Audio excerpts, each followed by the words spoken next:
Welcome back, Raider Nation and my champions. This is Eric, and tonight we are going live to do our Week 11 game preview against the Cincinnati Bengals. And if you've looked at my thumbnail, I put a little thing called mirror image, and there's a reason for that. There are a lot of similarities between the Raiders and the Bengals, believe it or not. And we'll get to those. We'll get to my 4 keys to the game, which I think if we could do those, we can win this game, plus a couple of other news items and your questions and answers as usual. So without further ado, I'm going to get right into the PowerPoint. And hey, Sandy B, I saw you just come in. Welcome here to the show. We are going to be going over my 4 keys to the game and my game preview, 2 on offense, 2 on defense, as I do every week. And we're going to go over that right now. If you have any questions, as always, put them in the chat section below. But first, we're going to be going over what I call the rundown.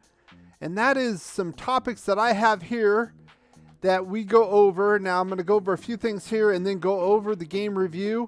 And then, obviously, the most important thing to me is having the Q&A session with you guys, getting what you think after I kind of give my spiel about what I feel about this game and how it's going to go down.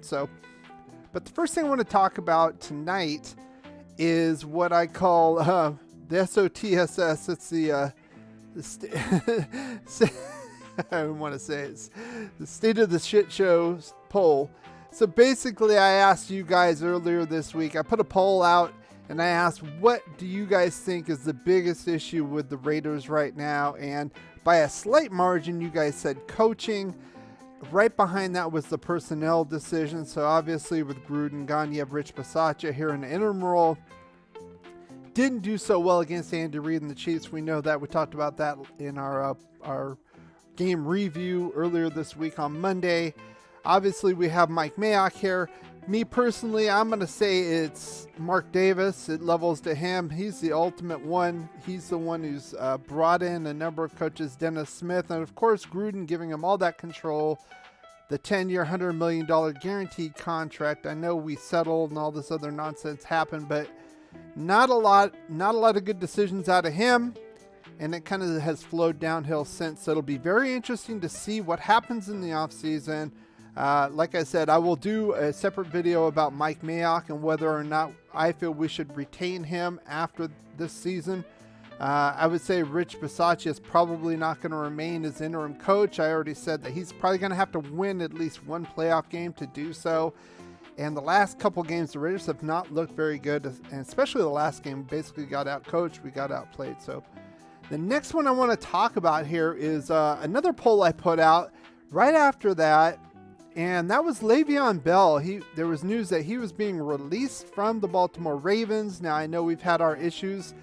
And basically, it was overwhelmingly saying, no, we should not sign him. And I'd have to agree with that. If he can't make it on the Ravens with the issues they had with J.K. Dobbins being out, they're kind of like their 4th-string running back. And if he can't secure that starting spot, why would we want him? I agree with that wholeheartedly. Overwhelmingly a no for that.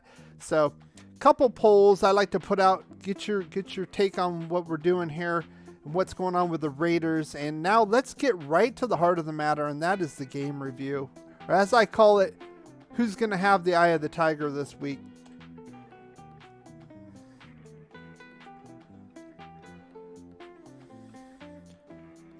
Now, as always, we start on the defensive side, but we always want to first start talking about the injury report. Now, the final injury report came out this afternoon, and here's how we stand right now. Basically, Alec Ingold's out with the knee injury. Everybody knew that. I talked about that in the review. He's going to be on IR. Nick Kwiatkowski had an ankle injury. He also had a concussion about a week ago. He will not be playing as well. Keyshawn Nixon will not be playing as well. Those are kind of backup guys. Kwiatkowski playing mostly on special teams now with Perryman here at the middle linebacker position. Not a big loss. The biggest one I see right here is Brandon Faison. He came out of the game early last week with a hamstring. Had limited practice. He's going to be questionable. I'm not so sure if he's going to be playing the entire game. And we'll get to that one in our matchups here on defense. That's probably the most significant one. Jalen Richard's having an issue as well, but I would say Faison's much more important. As far as the Bengals go, their rookie Tyler Shelvin, he's going to be questionable. And Auden Tate, another backup guy. Nothing significant with the Bengals. They did report that Ron Milas, our DB coach, is under the COVID protocol, and he will not be on the field on Sunday. So let's get right now to my first key to the game. Now, you can see this, and my first key to the game, it might be a little bit misleading. It might be a little bit of a misnomer. If you look at the stats here, especially the running game for the Bengals, they're 24th in the league. That's yards per game. But it's going to be having to stop Joe Mixon. And I say this, here's why. Joe Mixon has been hampered with a high ankle sprain since about October. It looked like he was starting to come into his own a little bit. Two games ago against the Jets, scored a couple touchdowns. And then the last game they played, they had the bye week last week. They played against the Browns, looking pretty good early on until the second quarter when the Browns basically blew them out. Burrow threw a pick, got him into good field position. And they never really returned to the running game. Now, he did get 13 carries for 64 yards, ended up scoring 2 touchdowns, almost 5 yards per carry average. And not only that, like I said, they were blown out, so they had to throw the ball more. And also, the Browns are the 5th best team against the run. So that is quite impressive. Now, if you don't know anything about Joe Mixon, he came out the same year as Dalvin Cook, highly touted rookie running back. This guy, he reminds me a lot of Josh Jacobs, but a little bit bigger. He can run inside. He can run outside. He can also catch the ball in the flat, which we have problems with. He usually gets about 4 or 5 out in the flat. We absolutely have to contain him, not only in the running game, but also passing, those little short routes. We've been having problems with that the last couple of weeks. That's also going to help us with our third down conversion issues. And I think to me, he's the biggest threat on this team. It's not Joe Burrow. It's a healthy Joe Mixon. And I think especially with that week off that he had on the bye week, I think he's going to be fully ready to take on this really horrible run defense that we have. We did a little bit better. We only gave up about 90 yards, but still, that's still not very good. Hey, Hefe, welcome here. I'm glad to see you. Post-Chiefs game, we're talking about the Bengals here with the Raiders. And I'm talking about the matchups here as far as what our defense can do to stop this team. I'm going to go into my second key right now. Now, you can look here. Now, Faison is questionable, and honestly, I don't think he's going to play the whole game. But PFF has him lined up against Chase. I don't think that's going to happen. I think Casey Hayward's going to be on Chase most of the game. So I'm not real concerned about that. But I am concerned is about Higgins getting those little slant routes, those little intermediate routes, and getting those first downs. Boyd has some speed down the field as well. So I think we have to kind of slow down this passing offense. They're 10th in the league in yards, as you see here. And so my second key to this game is this defensive line has to get to the quarterback, and no excuses, no holding calls, whatever. And it's not just Yannick and Max Crosby. I want to see Quentin Jefferson. I want to see Solomon Thomas get a total of 2 sacks. That's what I want to see out of this interior line. I want to see an interior pass rush right here. Hey, Raider Wolf, glad to see you in here. We're going over the keys to the game on the defensive side of the ball. Now, this offensive line of theirs isn't bad on the edges. Their tackles aren't bad. Their problem is in the middle. Sound familiar? This is why I called it a mirror image if you looked at my thumbnail. A lot of similarities to the Raiders here. And especially with Hopkins. Now, you can say Andre James is a crappy center, right? Hopkins is ranked dead last by PFF at the center position, 39th of 39th in the league. So, like I said, a lot of mirror image. And this comes with Hankins as well, trying to stop Mixon. He can't get pushed around by these guys. I see him constantly getting done. He's going to be facing probably maybe the easiest interior offensive line he's faced this year. This is it for him. To me, do or die. If he gets pushed around again, he needs to go. We need another solution there at the one technique, the run stopper, defensive tackle. It's not getting it done. Also, I'm really looking forward to. We'll talk about this on the offensive side, but very similar, and we'll talk about that right now.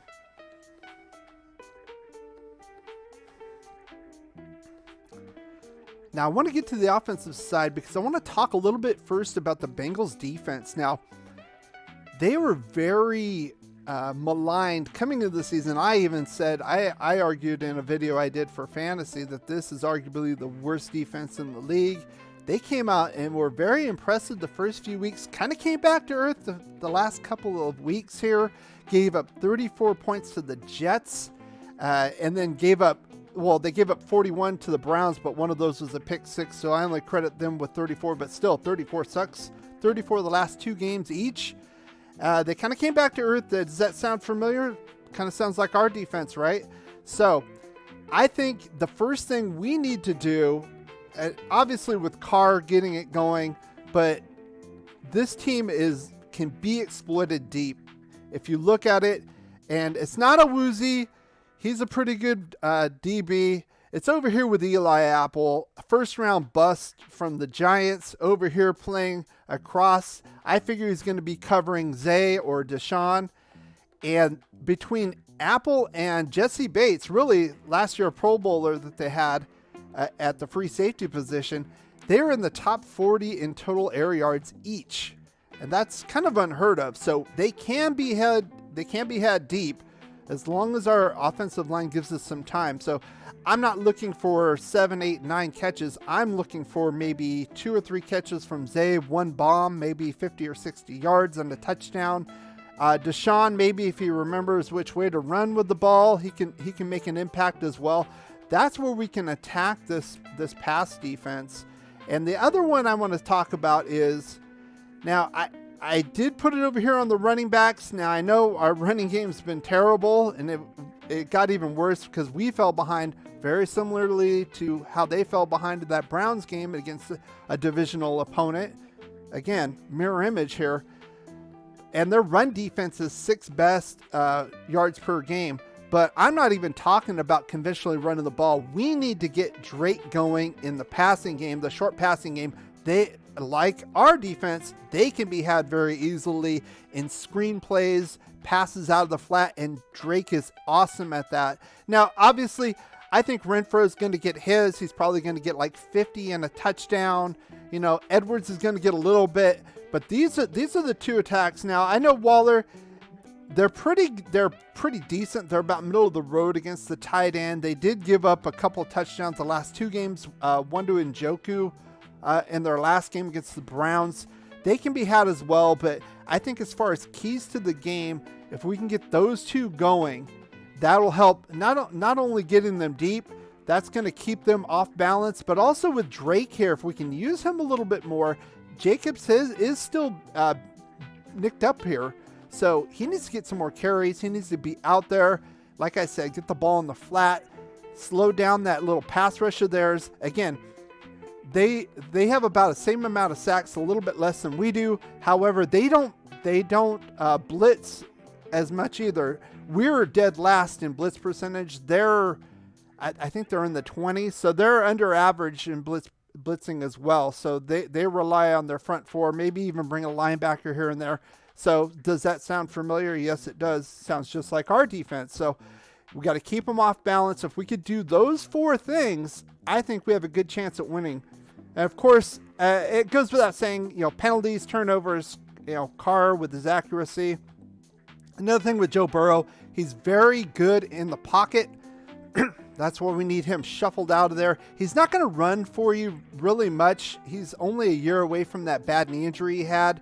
I don't see him running for first downs. What he likes to do is shuffle around the pocket and avoid the pressure and then throw the ball. And he's very good at that. So we need to get to him hard.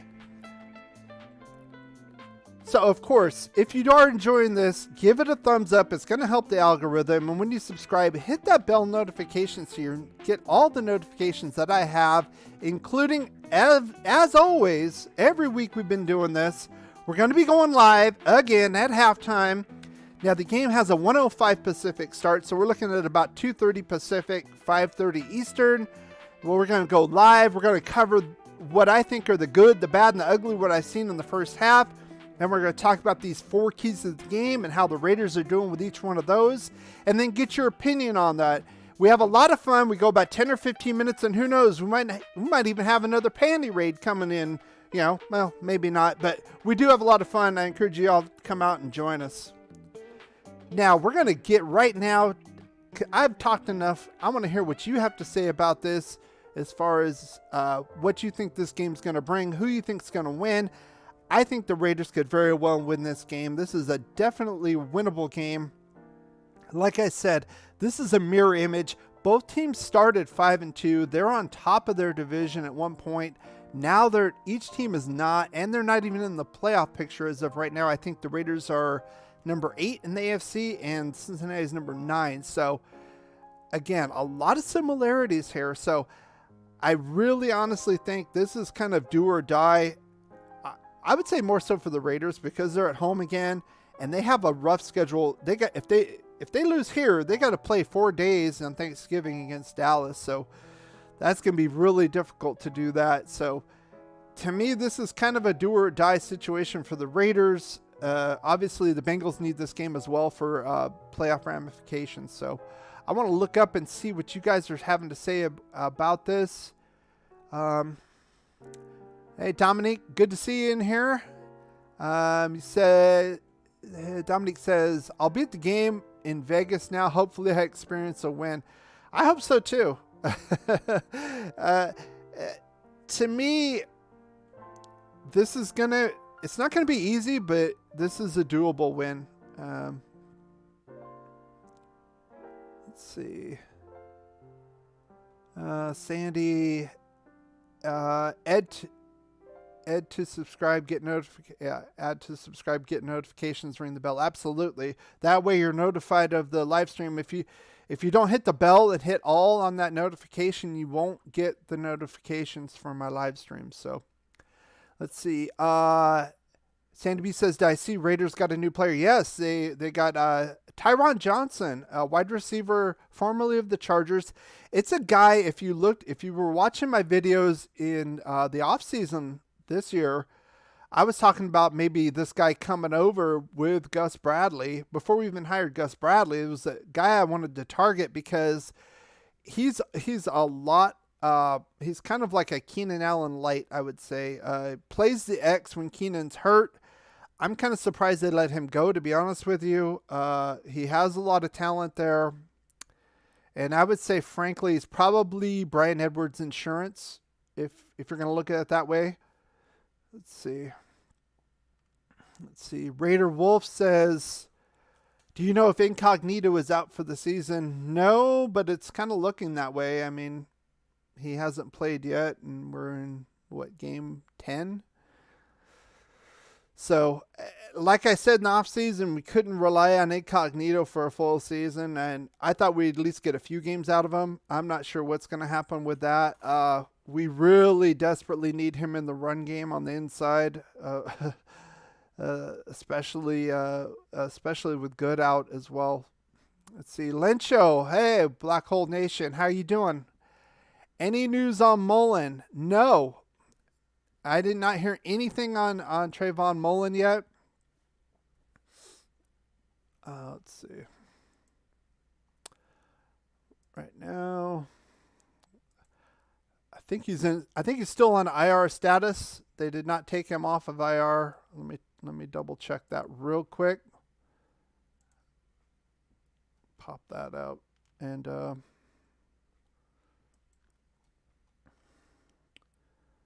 see. Real quick. Yeah, he's still on IR status. So it is what it is. Same thing with Nick Morrow. Nothing on him. They were talking about Teamer coming back possibly. That's not going to happen. He's still designated as IR as well. So unfortunately, decent backup guy, special teams type guy. Let's see. Raiders have a tough schedule coming up. Absolutely, Hefe.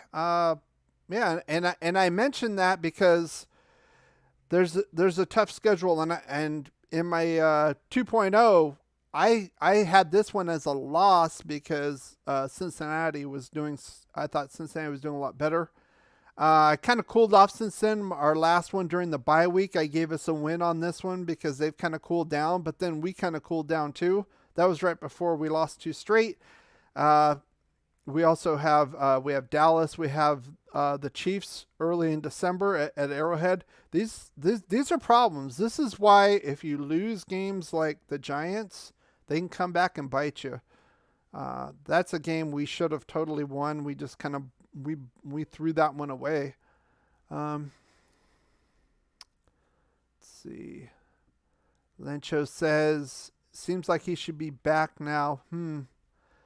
Yeah. Let's see. Red Wolf says, what sort of injuries Jacobs have now? Lower body. Not really saying a whole lot. But he will be playing. I'm not sure if he's going to be playing the whole time. And honestly, like I said, yeah, he's always hurt. Yeah, he's always hurt, and that's why I said we should have drafted a guy like Ramondre Stevenson. I talked about that, and it's like the Patriots got him in the 7th round. I'm like, what? Are you kidding me? I mean, he would be perfect inside the tackles for us right now, you know. And we got Morrissey, who ended up on the practice squad and then got signed away. So he's gone. So that pick is gone. We could have had Ramondre Stevenson here. I really thought they were going to get rid of Jalen Richard when they signed Kenyon Drake, and Richard was hurt. I thought that was it, and he's still here. So a lot of quirky kind of personnel decisions. I'll just say that for the team. You could blame Gruden or other people.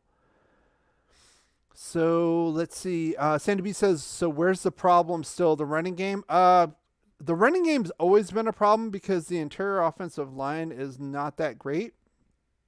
We lost Denzel Good to injury. He's out for the year. We've been kind of scrambling. We shuffled our offensive line completely in the offseason. Gabe Jackson's gone. Rodney Hudson's gone. Trent Brown, Lord Ass, is gone. Who cares about him? But Rodney Hudson, we've had problems with the center position with Andre James. He has been playing a little bit better lately, but he had some stumbles early on. And then Jacobs can't stay healthy. He just can't stay healthy all the time. He runs hard, he plays hard, and he's really good when he's 100%, but he's not 100% all the time. And then you couple that with Carr laying a couple eggs in a row. That's where the offense is right now. That's the problem. Lencho, Hefe KC says, yep, Washington is playing good ball too. Yeah, Washington football team. We got them in between there, in between the Dallas and the KC game. Yeah, and we talked about that in my schedule live stream. If you weren't there, we do a schedule prediction live stream. We did one when it first came out. And then we did one right before the season started. That's 2.0. And then 3.0, we did one during the bye week, and we'll probably go over it. We'll probably do another one at the end of the season to see how we did. So I gave my picks. You guys voted on week to week. It was pretty fun. So, yeah. And I said this little area this December. And then don't forget, we have Cleveland in the middle of December as well, at Cleveland again. So who knows how the weather's going to be, right? Not to say Cleveland's been playing great ball, but still they're going to be a tough opponent, especially at their house. Lencha says Bears and Giants should not have been losses. Oh well. The Bears thing, that's I took that one on Gruden. If you saw my my game review of the Bears, I really ripped into Gruden. That was right before the emails came out, but that was right before he resigned. Got quit, fired, or whatever. The Giants one, there's no excuse. There's no excuse. We have more talent. We just kept doing bonehead things.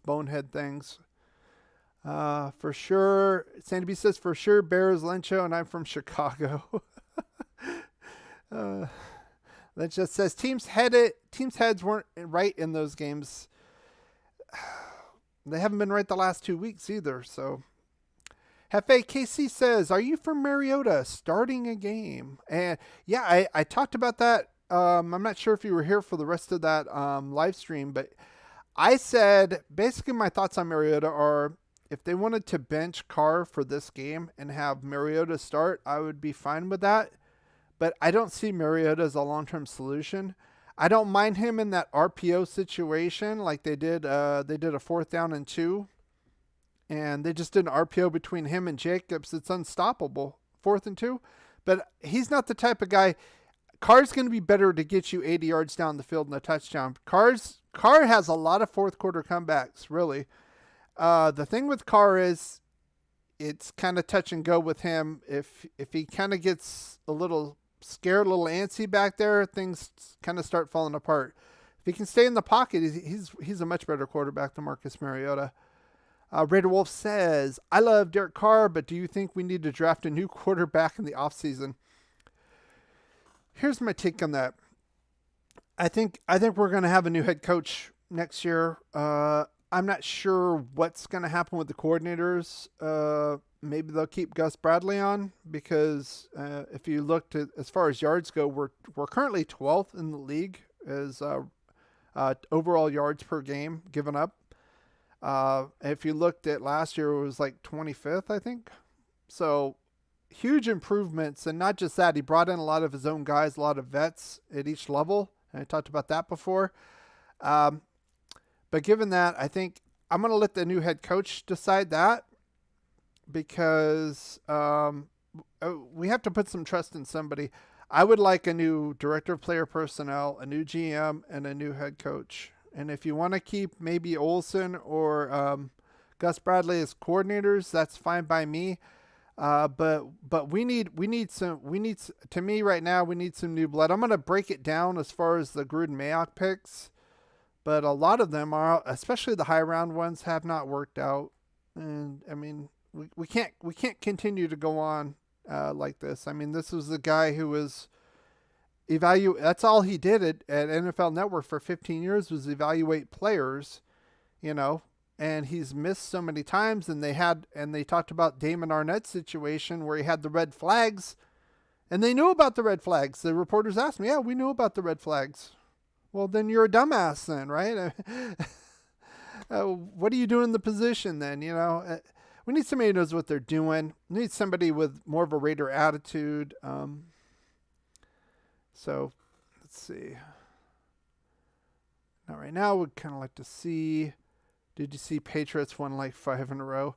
I mean, that kind of shows you, if you have a good head coach, he can hide a lot of the issues, right? Remember, he has a rookie quarterback back there, Mac Jones. Not to say he's bad, but it takes about a year or two to understand the NFL coming from college. I don't care who you are. Most quarterbacks aren't that great coming out. So, and that defense has always been sneaky good. Granted, the Falcons have been an absolute shit show this year. They got shut out at home. Embarrassing. And then the thing with Calvin Ridley having some personal issue, and it's a mess. They probably should have drafted a quarterback, and they didn't. They went and got the tight end. I think Matt Ryan's about done. So, but yeah, the Patriots are doing well. They're sneaky. They could absolutely sneak into the playoffs. I don't think they're going to go far. Maybe first, second round. I don't think they have enough talent to go against the big boys like the Buffaloes and the Kansas Cities of the world. So, Lencho says Mariota in the second half of the Giant game, Carr was flat. Well, yeah. Remember last year when Carr came in, or Mariota came in for Carr in the Charger game, and it kind of changed the complexity, and they didn't really know how to stop that. I think short term kind of gimmicky it can work, but I don't trust Mariota long term. Plus, remember, he's fragile. He's like made of glass. He's been hurt. I mean, for a backup quarterback, he's probably the most hurt backup quarterback I've ever seen in my life. So just imagine him behind this line. I know he can scramble and run, but still, he's going to take some hits. Hefe KC says, if Carr's struggling, pull him. Yeah, I wouldn't have minded. I wouldn't minded this game.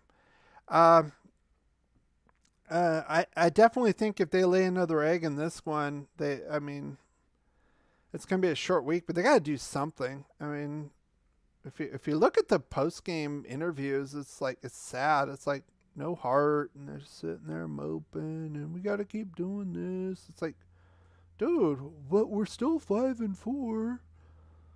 Really, commitment to mediocrity. Good job.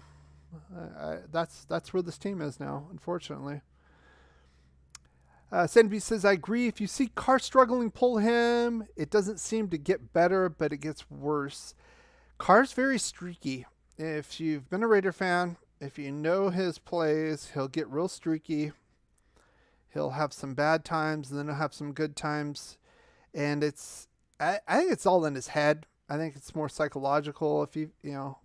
I think ever since he busted his leg in 2016, he wasn't the same player, and then he hurt he busted his back or something, and then he was out, like wasn't even out of game. I mean, he's tough, but you can tell he's not going to sit there, and he doesn't like to sit there and take those hits in the pocket. He's going to be struggling. He's going to be dumping it off short.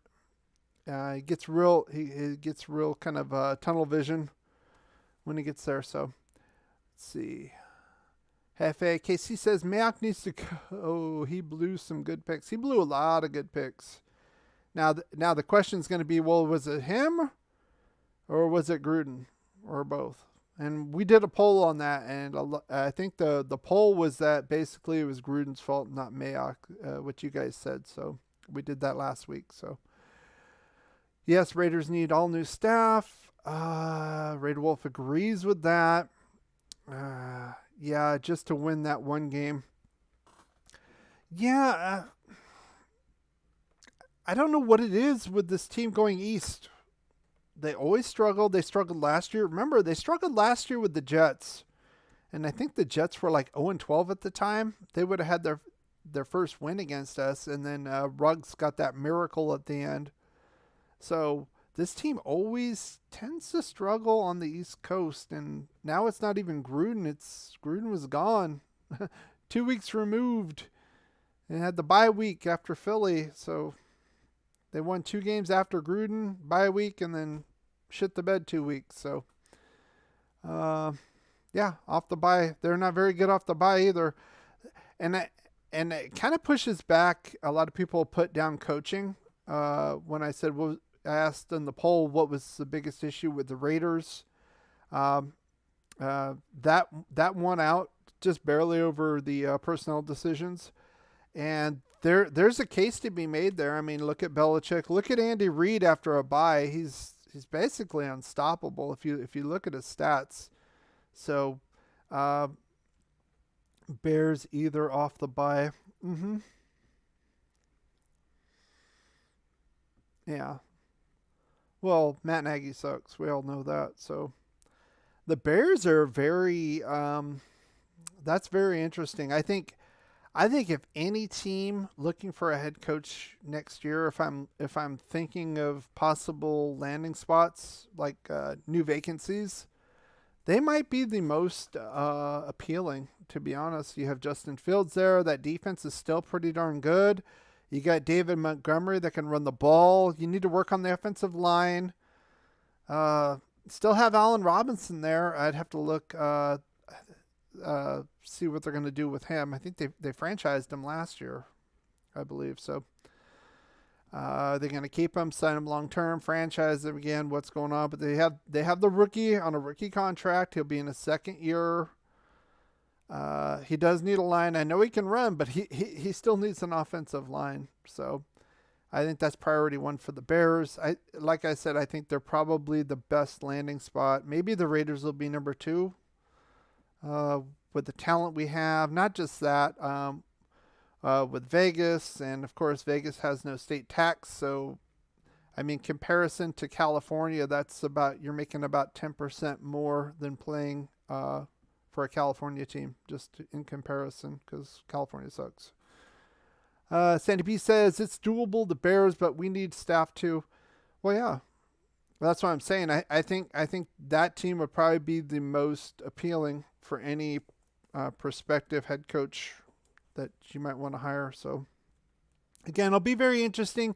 Usually in the off season, we see anywhere from 6 to 10 vacancies. You know, uh, you could talk about there.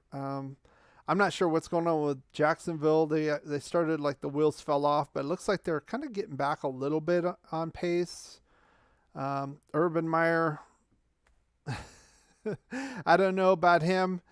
So a few other places. I think Houston with Deshaun Jackson or Deshaun Watson rather.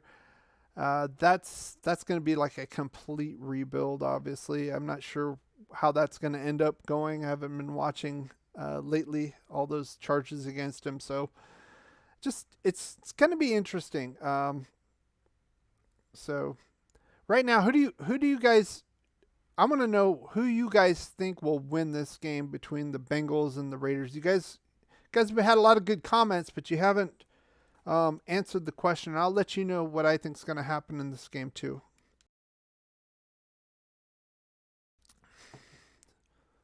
So you can put Raiders. You can put a 1 for Raiders. You can put a 2 for Bengals. Put Bengals if you want. Who you think is going to win this game on Sunday afternoon? Personally, I think it's more important for the Raiders. They can't lose 3 in a row. I know the Bengals would be losing 3 in a row. They'd be coming off a bye, but they're going to be at home. And like I said, they're going to have to go short into Dallas on Thanksgiving. I do not like our chances there. I haven't liked our chances there since I saw the schedule, and my mind hasn't changed. I think the Raiders are going to win this game. I'm not so sure the score. I think I didn't check the over under. If you have the over under, let me know. Probably I'm thinking around 50 points. I'm guessing. Both defenses can be had in their own ways. I'm super worried about Joe Mixon, especially since he's had a week off and he's probably going to be healthy. Like I said, he's kind of like a Josh Jacobs, but bigger. It's going to be tough. Sandy B says the Raiders. Raider Wolf says, I think the Bengals will win by 10 points, sadly. Lencho says, I'll let you know in the first 2 drives. Well, even with those 2 wins we've had, we've had like kind of issues stopping the ball in the first drive with this defense, and they kind of came back and settled down. That's happened a couple times. That happened with the Philly game, in fact, before the bye week. Philly went down the first drive, scored like way too easy. To be honest, to me it felt way too easy. But I think it's more on the offense right now. I think it's more on Derek Carr. He's got 1 more year left on his contract, and I think if he lays another egg this game, I think we're going to be looking for another quarterback. I think that's going to be it. We might trade him on the offseason. I would not put that past us, especially with a new regime coming in. Carr has to show up. It's the bottom line. So let's see. Sandy B says they've had good first half and then slid down.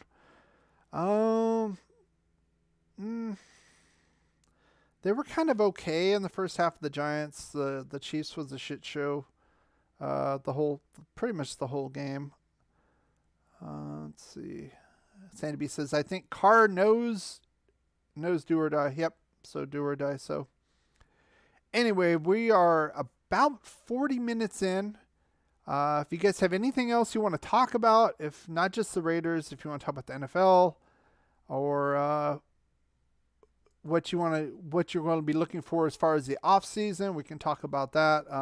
Otherwise, we'll kind of close this one out, and we'll talk again. Like I said, we're going to be on 105 is the game start, so it's going to be roughly about an hour and a half from the game start as halftime. So I'll probably schedule it about 2:30. We will come on a little bit earlier, a little bit later, depending on what happens. If the game's early or late, you can't really exactly tell. But we'll come on We'll talk about what's happened in the first half, what my observations are, then get your opinion on what you think's how you thought the first half went, and what you think the rest of the game's going to look like. Sandy B says, I'll light a candle. I appreciate that. We need something. I don't know. Holy water on the field. Something. So that said, I don't see a whole lot more comments. We'll probably wrap this up here. I do appreciate you guys coming out. I do thank you guys for coming out here and supporting this channel. And as always, go Raiders.